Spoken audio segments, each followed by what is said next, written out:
website has slowed down a little bit, so we'll go ahead and just get started with some housekeeping. We have a couple of different ways that you can ask questions or interact tonight.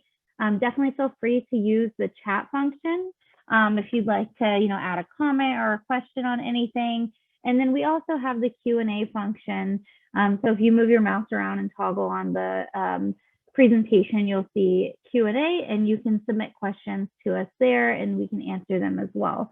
So we'll try to call out some of those questions in between the different sections, just so if anybody is not looking, they can hear the question and answer. And we're just going to go ahead and get started. So we're gathering tonight to talk about the veto victory for the net metering fight that happened at the end of last year and spring of this year in Florida, and then talk about what's next.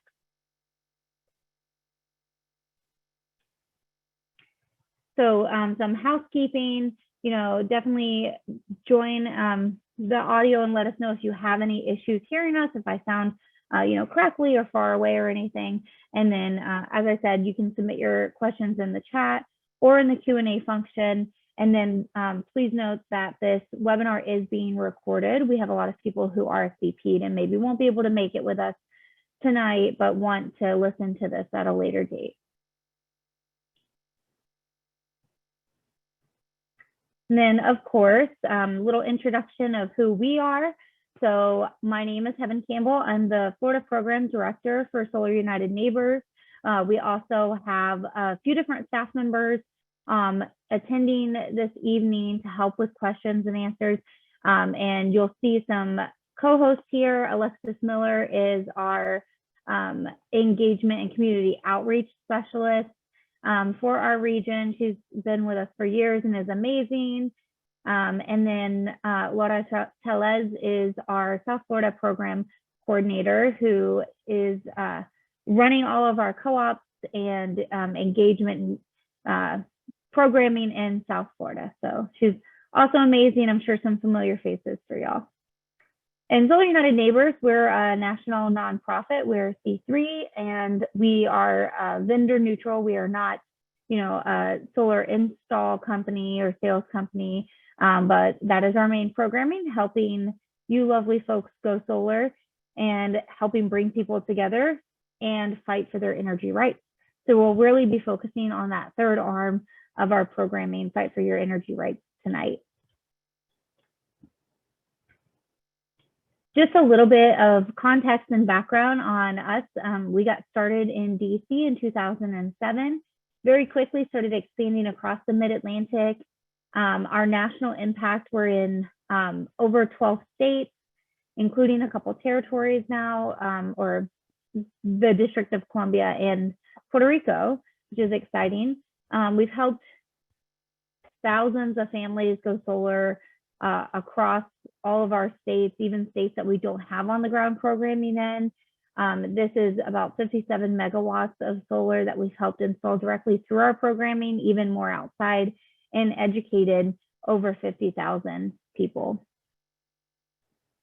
Here in Florida, we started piloting co-ops in 2015.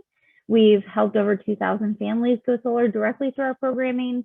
That's about 21 megawatts of installed capacity, which we're really excited about, and $49.8 million invested in our state, so money that stays here in our state and in our communities. That is over $89 million in utility bill savings for these families, and this is just directly through our co-op, so even more outside. 338 solar jobs created and a lot of lifetime carbon offsets. So as I said earlier, we help people go solar, join together, and fight for our energy rights. We're going to be talking about fighting for our energy rights and how we successfully did that here in Florida. And this is really just the root of why we do what we do in our theory of change. We believe that whenever you go solar or become involved in, owning solar, whether that's community solar in Maryland or direct ownership on your small business or home here in Florida, that gets you directly involved in solar rights and gives you really a stake in the new energy system that we're all building. So it puts your money where your mouth is, if you will. And it makes you a part of this community, this bigger than us community of solar homeowners and solar supporters. So we really focus on bringing people together and fostering that community. And we'll see some awesome pictures of that community and learn more about how that community really showed up for this fight in a minute. And then it engages people in fighting for your energy rights, because now this is your personal stake. So whether that's HOAs or net metering, there are definitely a lot of solar rights to both reactively and actively fight for.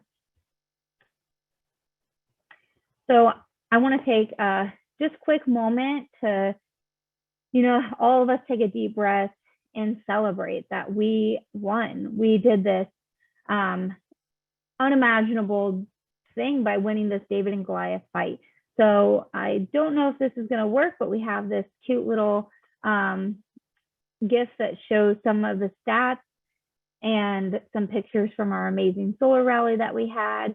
But we're so excited that this bill was vetoed. We really won down at the last minute, down to the wire. So big round of applause for everyone on this call, for all, solar homeowners, supporters, solar installers, all of us across the state that were a part of this win.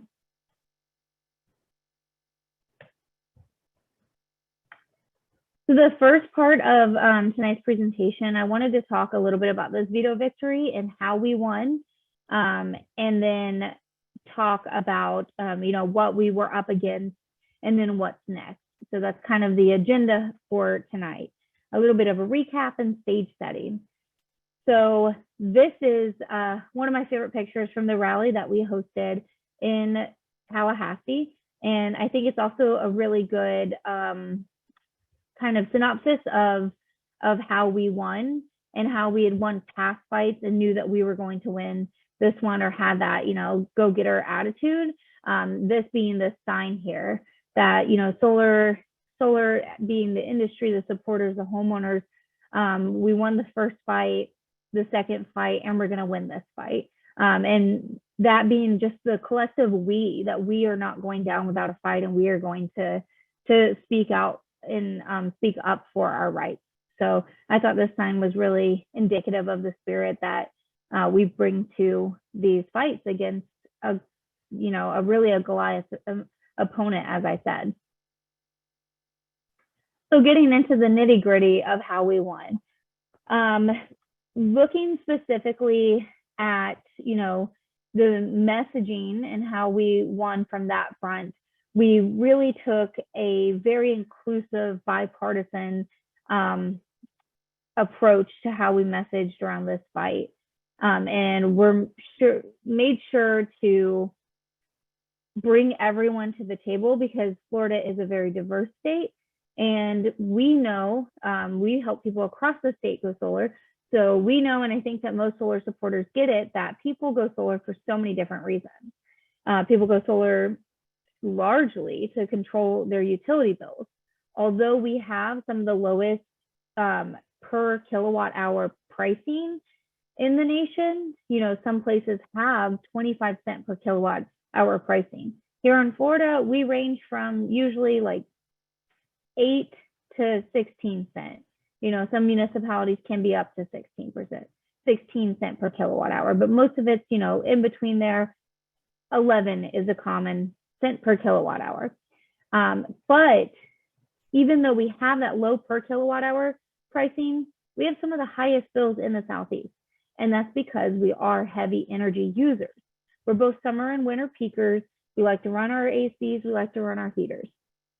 So a lot of people come to the table and come to being solar owners for economic reasons.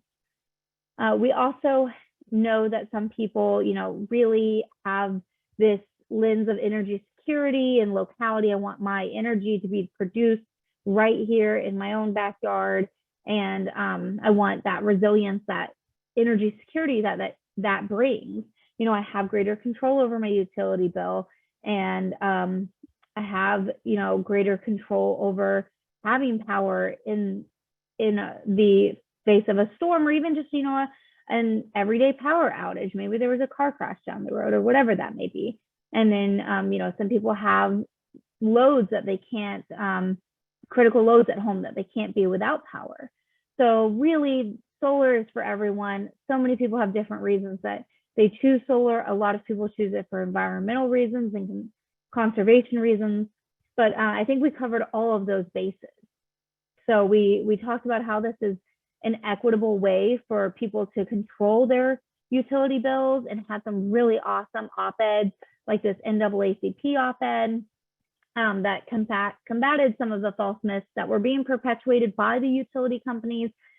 We had conservative leadership and Conservatives for Clean Energy and other nonprofits speaking out and talking about, the conservation of our state and jobs. We focused really heavily on jobs. So in the end, just for the veto campaign alone, once it had passed through the legislature and we knew that this bill would go to the governor's desk, we had almost 6,000 actions taken just to the governor alone. So that is really powerful. And we know that was heard. We did hear from his staff that the message was clear, that people were speaking out in favor of solar. So messaging is an area, messaging and the media in general, the media coverage of our stance, of our side, was a huge win throughout this whole campaign, hands down. Another thing that we had was a lot of you submitting op-eds, letters to the editor. Those small newspapers throughout the state, they matter. We had multiple op-eds that our members placed in the Citrus Chronicle, in Lakeland Ledger. These matter because lawmakers go home and they do read their local papers. So that can't be understated as well. Another thing, another angle in which we won was you. So having our solar army, is what we like to call it, speak out and show up. So in the bottom right-hand corner, you'll see kind of this pin map, and this is people that we've helped go solar across the state. And you can see it's truly across the state. So that was something that couldn't be ignored. When you have this many people in this many places speaking out, then your voice is definitely heard. So that was another huge win. To the left, in the bottom left, you can see the number of actions that were taken while this bill, House Bill 741, which was ultimately what passed, but also the Senate companion bill 1024 were moving through the legislature. All of these actions were taken. So that is a huge deal as well. And then strategically, although we didn't really plan it that way, we just have co-ops everywhere all the time. We had a Panhandle co-op, a Pensacola solar co-op that was happening and was educating people about this issue and how it played directly into and was married to the rate hike issue. So that was an almost accidental strategic move that that definitely was in our favor and helped us enormously to get those voices heard, those so important voices that we're able to kind of bring these two issues together and say these are not separate. These are one and the same. This is the same monopoly utility at Florida Power and Light that is leading this anti-solar bill while also taking away, taking away our ability to control our utility bills at the same time as increasing our utility bills astronomically. We had, during this whole campaign, we had the largest rate hike in Florida history happen. So can't state this enough. Those are kind of two big arms of how we won, the media and messaging, and then having our solar army engaged. You deserve the credit, make sure you get it. So that is aside from the solar rally, Save Our Solar rally in Tallahassee that we had in February, referring to net metering, but I thought it was, perfect for referring to our network and how you really showed up and spoke out for your rights. It can seem like as you're speaking out at each committee stop and the bill's still moving and then it still passes, it can seem like, my voice isn't being heard, or this is so unfair, but your voice was heard. Ultimately, the veto was not one big thing that happened. It was a straw that broke the camel's back. It had been, the 6+ months of people raising their voice. And we'll talk about how early that really started in a second. So your voice definitely mattered. All of those tweets, emails, all of it mattered. And, it led to, in several cases, lawmakers who we didn't expect to vote a certain way or didn't expect to say a certain thing, saying something on the record. And that has a ripple effect. So I want to take a break to see that we have some questions and see if we have anything that we need to answer now before we get into kind of that context, looking backwards, what exactly happened to get us to the point where we got this veto victory. So is there anything in the chat or Q&A that we should address now, Alexis? Yeah, we just got one question that directly relates to what you're bringing up, that Jeff wanted to address, that we were only successful because DeSantis vetoed the bill, whereas the Florida congressional people still don't support this cause. So what are your thoughts around that and like future plans around that side of things as well? Yeah, and I think that does tie directly into what I was saying. I think we've actually changed some minds by having the media and messaging win, and really combating some of the myths that can be perpetuated by the utilities and their lobbyists, right? So I don't know how true this statistic is now, but a couple of years ago, somebody had sat down and counted, and there were like 2 FP&L lobbyists for every lawmaker in Florida. So it's still, I'm sure, extremely high, right? So we don't have the money or the manpower to hire that many lobbyists and be in office, like in lawmakers' offices, handing them myths on paper and repeating these myths over and over. We can't do that. But what we can do is hit them at home and meet with them and say, I'm a real person who lives in your district, or, do what y'all did and submit a letter to the editor or an op-ed that's in their hometown paper. We have things like solar open houses and invite them so that they can see and experience in real life these things. So we heard from so many lawmakers that they had never had a solar homeowner or a solar installer come sit down with them before. I personally took homeowners and installers, said, hey, I know that you've got, this real job, but let's go meet up with your lawmaker, and did education. So yeah, there were a lot that voted the wrong way, and we could guess all day at the reasons for that, but I think we did change a lot of minds. We had plenty of people who voted the right way, and some surprising people, and then even had people who were unsure. My own lawmaker, who it was meaningful that he spoke out. He voted the wrong way, but he said, I'm having a really hard time with this, and I was sure and I am no longer sure. I'm completely confused now, and I haven't even thought about solar rights before, but it seems like something fishy is going on. So that's the start of something. So I think that winning in the media really speaks to how we change lawmakers, and then we'll talk more about getting in front of them and really having those heart-to-hearts. So was there another question that we should address now, or? I think you can finish up how it happened, Heaven, then we can chat about it. And just so folks know, we have seen a lot of the comments about minimum bills, and we'll have Heaven address that after we do this chunk. So don't worry, we're hearing you, but we're going to talk about this first. Yeah, definitely. So I want to just refresh everybody about the bill itself. The bill did pass, right? So it was kind of that slow burn is how we won, not one big thing that happened and the governor was just like, oh, this is it. It was a slow burn. It was like, oh, I've been watching this. I've been hearing about this in the paper and the media, and this is super controversial. And it's just too much, right? It's just too much for me to not veto this. So we also made movement during that whole campaign.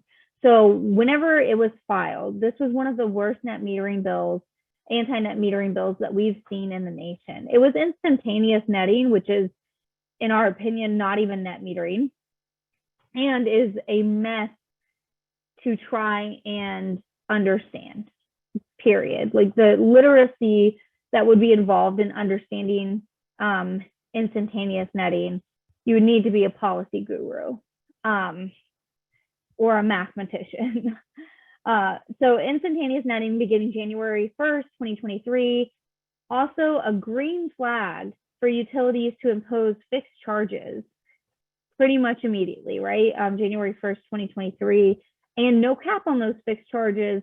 This is what I've been referring to, this section of the bill as filed, as green lighting rate discrimination. If this were to happen now, it would be rate discrimination and result in a lawsuit.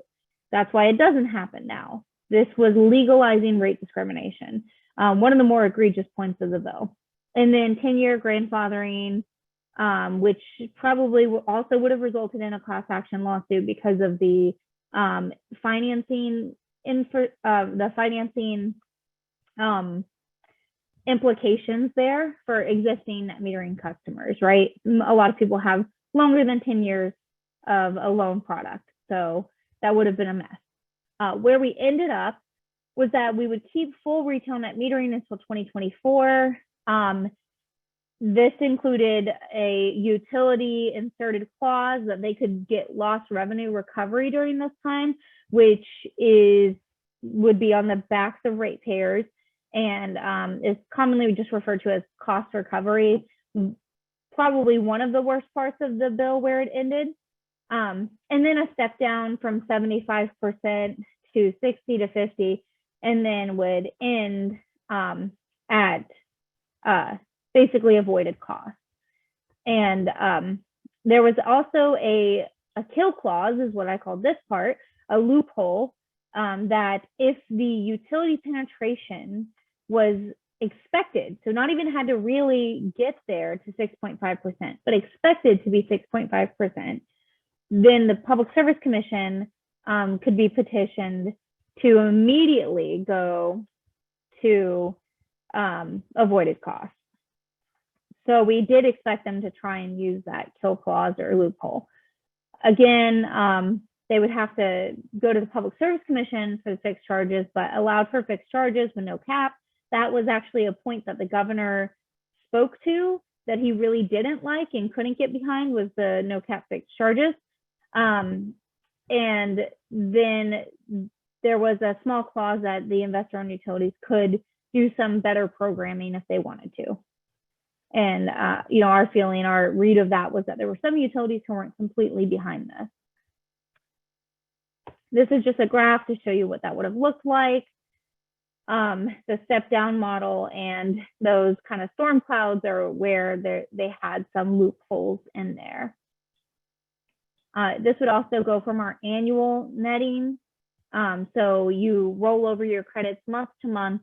At the end of the year, you do get, cash out at wholesale if you have any rollover, which we, try to tell people not to, just have that net zero for the year. So roll over month to month, hopefully use all your credits by the end of the year. And that would have changed to monthly netting, which is, as you can expect, harder to understand and less economical. And then ended at, we believe, instantaneous netting again, which is just not net metering. So some equity concerns and why I want to talk why this is important to understand the equity concerns. It's so important to understand these because the main argument from the utilities pushing this, namely Florida Power and Light, was that that net metering as a policy is an equity concern, that it creates cost shifts to lower income customers, vulnerable customers. We know that the cost shift argument is not true. And what made this so bad was not only is that argument not true, but there were serious equity concerns that would result from this bill passing. So one of them is that it would create an actual cost shift where there doesn't exist one right now. They would then be writing the story so that they could say there was a cost shift because they were writing in cost recovery language. Unprecedented language. If you look at the bill as it passed, House Bill 741, and you read the last, I tell people, go read the last couple of paragraphs. It literally says, you know, don't reuse this language. This is unprecedented, and the legislature is not going to, this is not a precedent for the legislature to do again. So it's so bad that it was like, we're not doing this again. It allows for cost recovery, or the language allows for cost recovery above those rate cases that had passed in the summer of 2021. And those were, again, the most historic rate increases that we've seen in the state. It also had really unclear retroactive grandfathering. So it took the power of utility literacy away from the customer. It created so much confusion on what type of netting you would end at and when your date of grandfathering would start. So this confusion is just unacceptable for people who are looking at actual financial loss from the passage of this bill. And then, of course, the rate discrimination, the untapped fixed fees, which ended up being one of the main reasons that the bill was vetoed.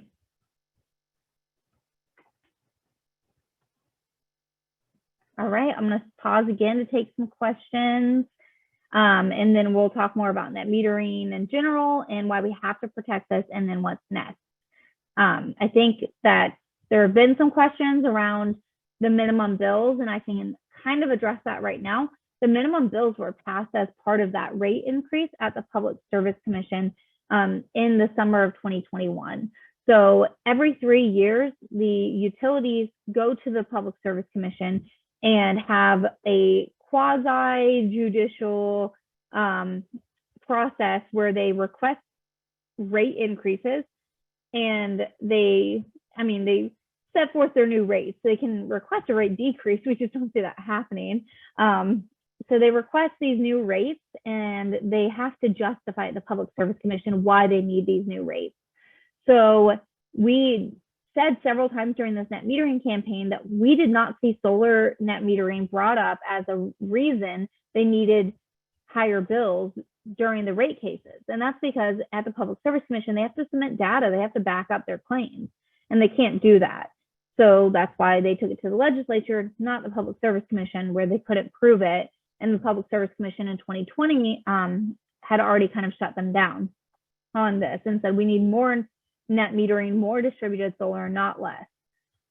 So during this rate increase, they were able to slip in literally thousands of pages deep a very small, how such a big increase, which is going to result in, I think for Florida Power and Light, $30 million more a year from customers. How something that's so big and such a financial impact can be slipped in just a few sentences is beyond me. I'm not an attorney, so I don't know, and I don't work at the Public Service Commission. But they were able to slip in language that said, if we get minimum bills, we will be able to set them at $30 for Duke Energy, $25 for Florida Power and Light. We will be able to cover the full cost of service for all ratepayers. That's super important because they then, upended that very argument when they went to the legislature and said solar homeowners are not paying their fair share. You literally just testified at the Public Service Commission that your minimum bills would cover the full cost of service for all ratepayers. So we did use that argument a lot. And we did submit comments to the Public Service Commission against those minimum bills, as did other organizations, but they were able to pass. These are not considered rate discrimination because they're not targeted at one rate class, like solar homeowners or part-time residents. They apply to everyone. They're just only going to hit solar homeowners or part-time residents. So any questions that I've missed or didn't cover regarding the minimum bills? No, I think there's questions like on how to kind of address those and if there's any action in the future on that is what people are looking at, but that's helpful to give the background on it. And then I think we've answered all the other questions that relate to what we've been chatting about. Great. Yeah, there is not a clear path to address those right now. I think that, we can continue to raise this with the Public Service Commission, but one of the issues that we've seen from, addressing anything that happened during those rate cases is that there's nowhere to put those comments. So the Public Service Commission acts very much, like I said, quasi-judicial. It's very much a legal environment, hard to participate. And what we've seen from the activists in the Panhandle trying to have their voices heard there, they collected petitions and then filed them, but there is no docket. There's no specified location to file comments relating to the rate case that passed because it's closed. It passed and they closed it. So all of the petitions filed about the rate case from the Panhandle activists were actually dismissed as being filed under the wrong docket. But there is no right docket because it's closed. So we are in this weird place with that right now. I know that there are people who are speaking to legal representation on what's the next step from the Panhandle community. So we'll definitely be keeping people abreast of any good next step for that. One of the things that we've shared recently on our listserv is a Public Service Commission docket for the 10-year site plans, which do include kind of the groundwork for more rate increases. So we've seen specifically Florida Power and Light say we need to build more because we want to prevent what happened in Texas. We're not Texas. We don't have an unregulated market, and we don't have, we already have winterization that's happened because they've already, been able to do that and get money back for that.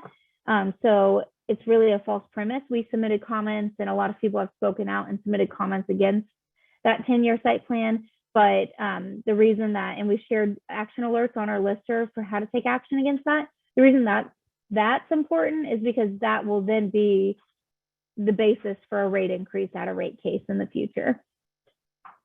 So 2024 rate case, we would see them cite this 10-year site plan that was approved, if it is approved. So we can try to, if I think Laura maybe has one of those handy, we can share that in the chat, one of those action alerts. So looking at why net metering, right? Why specifically net metering? We had so many organizations, partners, so many of you, people who don't even have solar on their homes yet, speak out to protect net metering. Why is net metering the hill that we have to die on? And it is, and that's because it's the bedrock of equitable solar policy. Net metering is, the mother of it all. So net metering is this policy that allows the bidirectional flow of kilowatt hours from your home to the grid, and then the crediting for that. So number 4 in this graphic, that bidirectional utility meter, that is what measures and nets the kilowatt hours that you're receiving versus sending and gives you that credit. So this is a intense graph, but this is really why net metering. And that's because what we have here in Florida is a single owner net metering. This is really the most basic of net metering. You have one property address, the meter's on site, the solar is there in person in real life, tied to that property address, tied to that meter. We have to have this, which is what we, fought to protect this year, to get any of this other stuff that you see underneath it. So the next step would be basic meter aggregation. You see a barn here because this is often called aggregate or agricultural net metering. And that means, I have solar on the same property, maybe it's a very large farm, or, adjacent properties, but there are multiple meters and they're speaking to each other. This is in Florida, we fought for this a lot on the basis of schools. So if you have a school and you put solar on the gymnasium, this huge building, right, that a lot of schools have, you should be able to share the solar production from that gymnasium rooftop install to the science building next door. Right now, we don't have this in Florida as a policy. It seems crazy and nonsensical because it is. There are some rural electric cooperatives that did have this in Florida and have actually recently stripped this away. So in Tallahassee, Talquin Electric used to have agricultural net metering. They have, Tallahassee actually has a ton of farms, a very vibrant ag community, and with very little grandfathering, they took aggregate net metering out of their policy. So this is not something that we have a state policy on. Multi-site aggregation, so solar and multiple property addresses would be a next step. We definitely don't have that. Tenant aggregation, definitely don't have that. We don't have power purchase agreements. And then virtual net metering is what we call community solar. So when you hear community solar in Florida, know that we do not have that. We have utility programs that I like to call utility solar subscription. And we don't have the premise for community solar, which is virtual net metering or cloud sharing, if you want to think of it like that, of net metering. So to get to those, we have to protect net metering itself. And community solar is the most equitable form of solar, true community solar. So I want to just go right into what's next really quickly, because I think that's kind of where everyone's mind is going to start going. And the questions are going to be around, what do we do? How do we approach this? How do we solve this? Or how do we be proactive? So just very hyper-focused on net metering and this attack. What's next is we're likely going to see a Public Service Commission fight. So in 2020, in September of that year, we had Representative Lawrence McClure, who ended up being one of the sponsors of the anti-net metering bill, petition the Public Service Commission to fix net metering. He wrote a strongly worded letter saying, you need to fix this. This is a problem. They held a workshop, looked at it and said, we don't see a problem. The problem that we see is that we don't have enough distributed solar. That was not the answer that he wanted, or the people who wrote the bill wanted. So onto the legislature they went. There is potential for a second legislative round. There's definitely less appetite, but there is definitely still, potential that the bill gets refined based on the things that the governor did not like, and then comes back next year in our late starting session, starts in March of next year. And really what's next for us, what our next step is, and your next step is proactive engagement. So let's dig into that more and talk about what we've done and what we need to do in the future. So again, the Public Service Commission, we might see a rulemaking request to look at what that time frame looks like. We are expecting that this fall we might hear something about where things are moving at the Public Service Commission, but really their rulemaking workshops and their kind of convening calendar happens during the summer. So it would be likely next summer, which puts it after the legislative session. So something to keep an eye on, but again, we can't rule out it coming back in the next legislative session. So we'll definitely keep you abreast. One way that we can get ready for it to come back in the legislative session is that proactive engagement on the ground with our lawmakers. And we'll talk more about that in a second. Looking back at how we've been proactively engaged and how we also need to continue being proactively engaged with our utilities.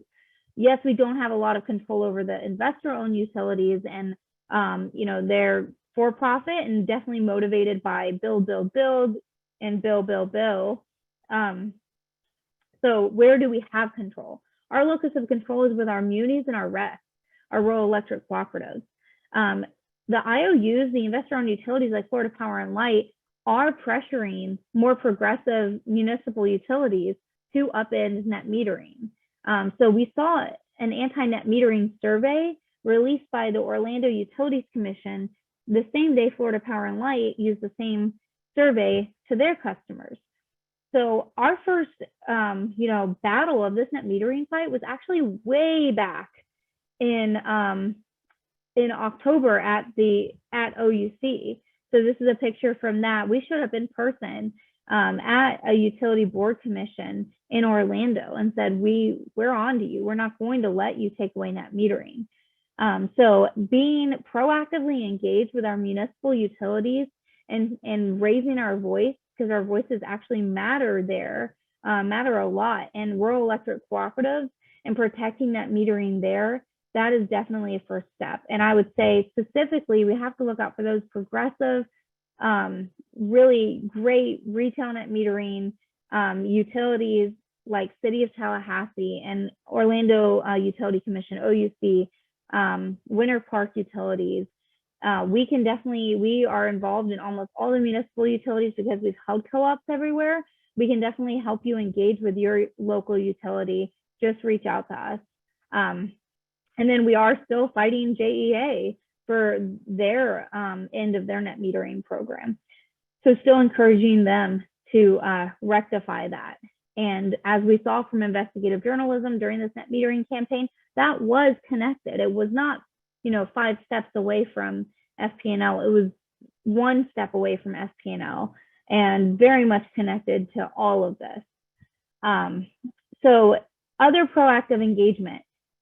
Let's go meet with our lawmakers. Let's meet with them. Let's talk to them. Let's engage them before we've put out an action alert, before there's a committee stop. So one of the ways that you can do that is to join our net metering task force. We'll put a link in the chat and we'll send out, a follow-up email as well. But join that task force and get trained and then be able to take your friends, your neighbors, your other, solar homeowners in your network to in-district meetings. I actually had a ton of fun going to in-district meetings over Christmas break 2021. We are going to have our next meeting like this, kind of chapter 2 on July 21st at 6 p.m. Eastern time. We'll put a link to that next meeting in the follow-up email and in the chat. That is where we're going to unveil our net metering action toolkit. So we're going to actually put out a toolkit where you can learn how to speak out, how, what resources do we already have available and links to those. And then how do I speak out against utility shenanigans? How do I write an op-ed or a letter to the editor? How can I email and ask for a meeting with my local lawmaker and talk to them about the myth of the cost shift? So we're going to try to make it as easy and as painless as possible. So that is definitely forthcoming. Like I said, the next meeting, we hope to have, more to share on that toolkit and get you really empowered and armed sooner rather than later. Other ways to get involved now, join that metering task force, especially if you want to lead and volunteer and kind of get others involved. Utility accountability, get yourself knowledgeable. So we'll put a link to the People's Utility Justice Playbook. It's so good. I cannot overstate how good this is. It explains the historical context for why our utilities are built the way they are, and almost sympathizing with them. They're in a catch-22 where they are rewarded to the tune of billions of dollars to build, overbuild, and they have no incentive to be people-centered. So it gives a lot of context for understanding that. And then go solar. Join that theory of change of ours. We have multiple co-ops open right now: Miami-Dade County, Hillsborough County, Orange County. So again, that next meeting, there's probably already a link in the chat. We are going to be diving more into actionable items, this toolkit, the basics of defending net metering, how to talk about it, how to dumb it down. We don't have to make it super wonky. How to take action, whether it's at home, writing a letter to the editor, or going out and meeting with your lawmaker, how to meet with your elected officials. I think a lot of elected officials really love Zoom, and they're probably going to continue to use it no matter what stage of the pandemic we're at. So that's always going to be an option. How to engage your neighbors and so on. So now I'm going to stop. This is our email. I'm sure we have a lot of questions, and then just want to get to some of the conversation in the chat too.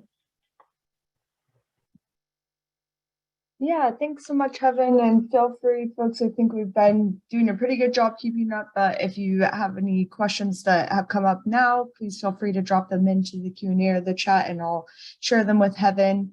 One question from Rhonda, Heaven, is there have been some studies and reports on the benefits of distributed solar to the grid. Have legislators seen any merit in those?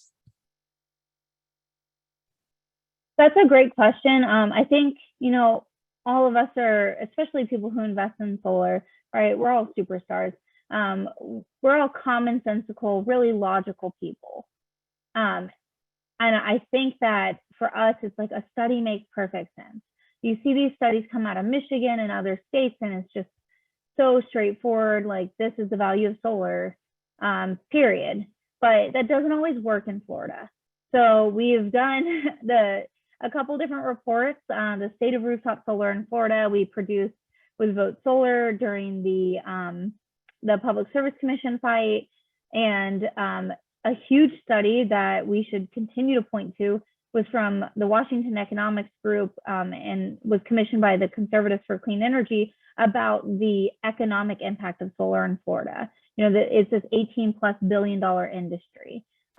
During our previous power purchase agreement campaign, trying to get those legalized, we produced an economic study that said, this is how much would be added to our state if we were to legalize this, and that had some effect too. But ultimately, studies are thrown away very easily by lawmakers because of influences that be. I think that we can hopefully expect to see our organization and others come together and find a study that's going to hit the right way. Right now, value of solar is not it. That is just going to be kind of tossed out. And we already have national studies that we can point to. They know that solar reduces air pollution and reduces, our carbon footprint and all of these other things. The American Lung Association actually came out and said that it reduces the incidence of childhood asthma. And some things are really powerful, and we should keep uplifting them, but it doesn't always, spark joy in the halls of Tallahassee. Thanks, Evan. A question that had come up earlier was about whether or not, how's this affecting our upcoming co-ops, and are we going to be doing more? How do you kind of see this affecting the future of the solar market? So if you have any comments on that. Yeah, I think that's a great question. And, for a long time, we are very consumer protection minded. So for a long time, we were grappling with, do we encourage people to go solar right now? And we've definitely seen the writing on the wall that yes, go solar sooner rather than later. Not only is the federal tax credit sunsetting, but we won the grandfathering issue, and you will be grandfathered in. So we have very conservative states that have come before us and had net metering fights and set a high level of grandfathering. One that I repeated a lot during this campaign was Indiana. We share a utility with them, Duke Energy, and Duke Energy offered 30-year grandfathering there. So there's literally no argument against it in Florida. So I think that, we're, I don't want this to be my famous last words or anything, but we're a little safe on the grandfathering. It's just such a root consumer protection issue that everyone is behind it on all sides of the aisle. So now is the better time to go solar than waiting for things to potentially change down the road. This is, we've got it good right now, and we know that it's under duress. So yeah. There are a few questions that are slightly off topic, Kevin, still obviously in the solar vein, but so if any of folks have any other things on this topic, net metering, please feel free to drop them in. But in the Q&A, can you comment on NextEra's new Save the Planet campaign, zero carbon emissions by 2045 with no customer cost? Yeah, absolutely. So there are other organizations that we work with that are digging into this more deeply. Environmental Defense Fund comes to mind. They'll, I'm sure, be posting a blog about this and kind of going through it line by line. But one line that I do want to address is that they don't actually say no customer cost. That has been kind of mistreated in the media maybe a little bit. Definitely caused some confusion over the past 2 days, but that is not what they say. I think they say incremental customer costs, or that it will be relative. So it's very hazy and probably purposefully hazy. A question that just came from Paul in relation to the grandfathering. If you put in a really small system, would the grandfathering be in effect for expansion on your system? The way that the bill was written, that was definitely our read.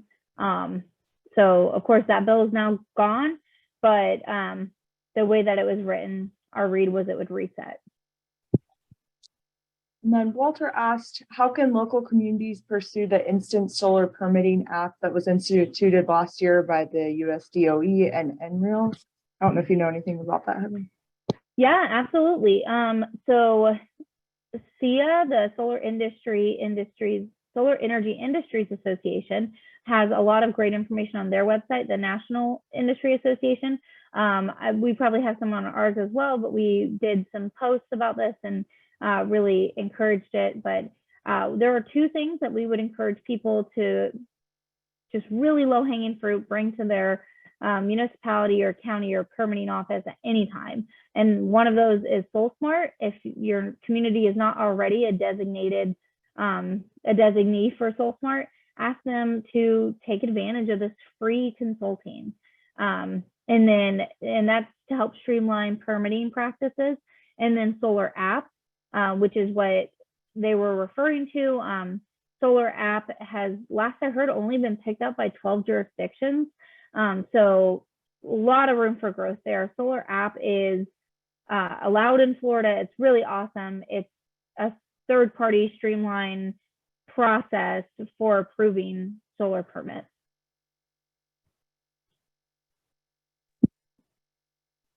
Great. And then there was some chatter and a question about going off grid with all of this going on. So if you want to address that, Heaven, and what that looks like in Florida. Yeah, there was actually a really good article in the Sun Sentinel during this campaign about how hard it is to understand the legality of going off grid in Florida. It's not illegal. It is in our building code that you should be connected to utilities. It implies electric utilities. It explicitly states water utilities. And then because of the implication and the lack of clarity, some AHJs or local permitting and building offices have kind of adopted more clear language in their code. You know, some say you have to be connected to water, but not electric. So you can go off grid. Some don't address it at all. And then some say you must be connected to electric and water. So one of the first steps would just be checking with your local permitting office to see which it is for your instance. I think that probably the Florida Building Code intent is water and not electric. And maybe we'll get some more clarity on that in the future. They are meeting and doing revisions on the building code. The committee is. We submitted comments. It's very difficult to do, encouraging them to clarify that. And I'm hopeful that maybe one day we'll see that, but you can check immediately with your local permitting office to see what their stance is on it. Great, and that's all the questions we have right now, Heather. Well, awesome. We stayed on time. I hope that it was put into the chat, but make sure to register for July 21st. We, are busy, so I don't know if the toolkit will be completely done at that point, but we're hopeful to at least have some more direct actions for people to take.